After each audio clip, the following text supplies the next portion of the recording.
Right, let's move on to the trending topics now, and we'll start off with Mantashe. That's the very first one. So there's this one's a carry-on very much so. I mean, Minister Mantashe has been he's been very, very busy of late and seeing to different issues, miners underground and being trapped and all of these kind of things. And on top of that, this actually developed from a story that was happening over the weekend. And the latest on this, so I'll just tell you what's happened, and then if you don't know the story, I'll give you the background. So the SACP are set to lay charges against a woman named Nicole Barlow, who said some vile things on Twitter over the weekend. So they're saying that they're laying charges against Nicole Barlow, who made very racially divisive comments against Minister Gwede Mantashe this weekend. This was in a reaction to this tweet that you're seeing on the screen right now. And she basically came forward after Gwede Mantashe decided that he was ditching President Cyril Ramaphosa's event to attend a COSATU event in Boksburg. So she turns around, she's an environmentalist, and she comments and says, "We missed an opportunity to do a Chris Hani on him." And this, of course, caused an absolute outcry, and rightly so. At the end of the day, I mean, Chris Hani was assassinated, and these are the kind of things that you don't necessarily want to be hearing. He was, of course, assassinated in cold blood on April 10th, 1993.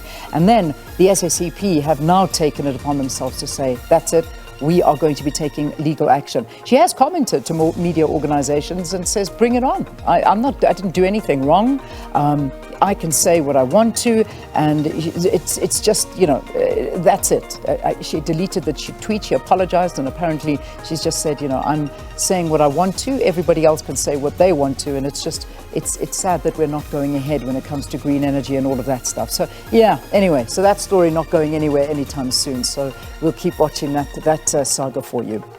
Ace Magashule, now here's interesting for you. So he, of course, is, we know he's out, he's politically homeless at the moment, he's not in the ANC, and everybody asking the question, where is Ace Magashule going to be going?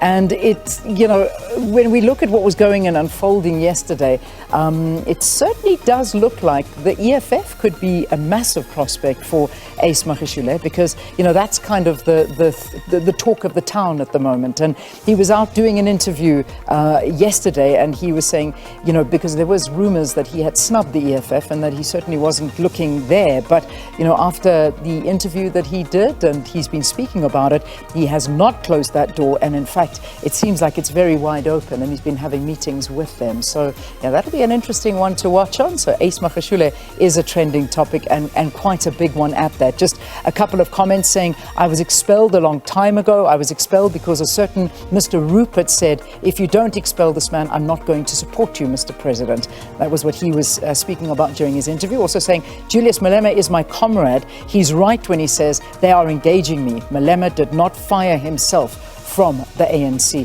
and so on and so forth. So those are the different things. And he also goes on to say, I have never rejected the EFF. And so I suppose where the fire is, that's where you should be looking. Could Ace Magashule be a member of the EFF faster than one can imagine? It certainly looks that way if we go by what he's been saying.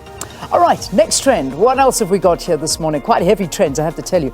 Paul Mashatile. Now, here's one for you. So there was an article that came out. It was an expose by News 24 that did this expose about Paul Mashatile, our Deputy President's lifestyle and the funders of his lifestyle. So talking to the fact that this is what News 24 were writing, tenderpreneurs and friends with billions in government contracts helped the Deputy President maintain his lifestyle for years, including payments to girlfriends and stays in luxury houses as well.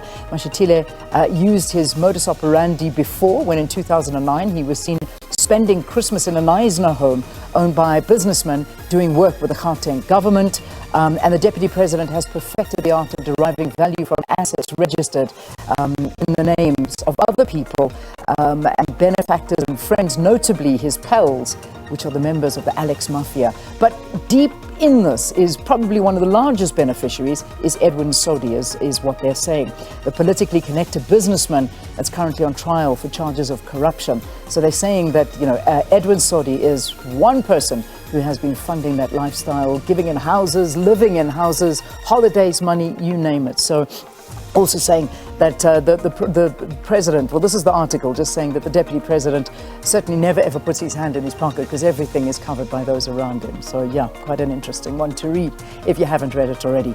And then finally, what's our last trending topic? I told you they're heavy ones, this one, and Diepkloof. So we've been talking about Diepkloof, and in fact, Diepkloof is going to be the subject of our next interview.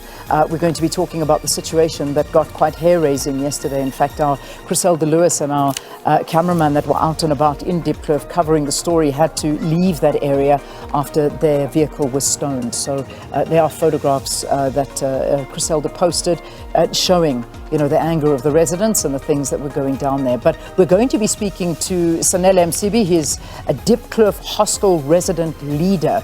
He is our next guest, and he'll be talking to us about what they are protesting on, and behind it all is apparently the lack of electricity, of water, ablution facilities, basically basic services is what they are complaining about. So that's up next here on Morning Live, and that will be our guest, Sanele Msibi. But right now, you could roll into the millions when you play the Powerball for an estimated 59 million rand jackpot this coming Tuesday. So that's the jackpot today. Play your Powerball and you could be the winner of all of that money.